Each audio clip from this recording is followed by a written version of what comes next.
Angeni use kawatua ma weche ma wacho giendi koro manoto sebaya. Da gombo winje patch jowetena giendi bende to pod wan kodi mane gowi mar deko. Cleophas aneno ka wan gi wach moro mane CS Mbadi wacho ni odhi deal godo ma en goyo budget maduong' moingo kiwango mwanyalo choko. Goyo budget, it's overestimation. Aparo ni mano en wach achiel ma aserango kidienje maloso budget ni te taneno ka nitiere budgets moko mang'eny mara necessary moko nego bedwa bedo godo.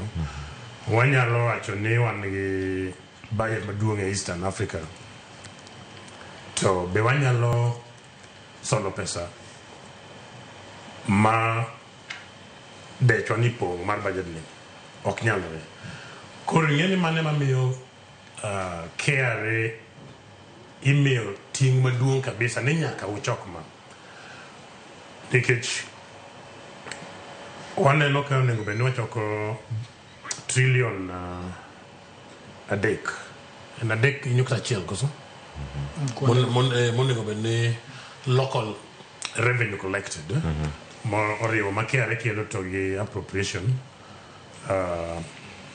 the appropriation in aid onego bed ni riwo mago te to so far by April ne KRA osechoko 2.1 trillion to wadwaro 3.1 kigolo appropriation in aid target mar KRA en gimoro like 2.7 trillion ariyo gi nyukta abiriyo to wane April to gisechoko 2.1 tiende ni e dweche ariyo modonge onego bed ni gitemo matek ma gichok billion 600 dweche ariyo okay idhi some kaendi then by end of June wang'en to ne gichokano. Koro ing'eni keto budget maduong' moingo dwachu promote gik mang'eny gi promote corruption gi promote ketho pesa kendo gin forces mamiyo idonjo yore moko nego bed ni igoyo ushuru.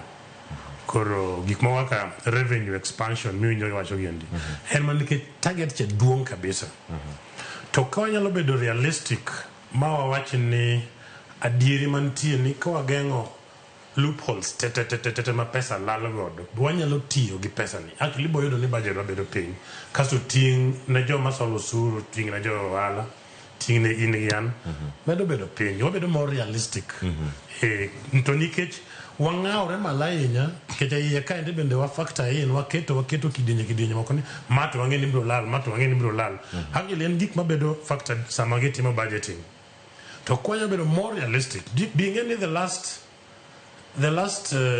audited report was in 2020-2021 king'eyo pesa mimiyo counties it is based on the last audited report of the revenue collected which was 2020-2021. That was the last period. Koro kasirikal ok nyal kawo gik moko machalo kaka self audit very seriously.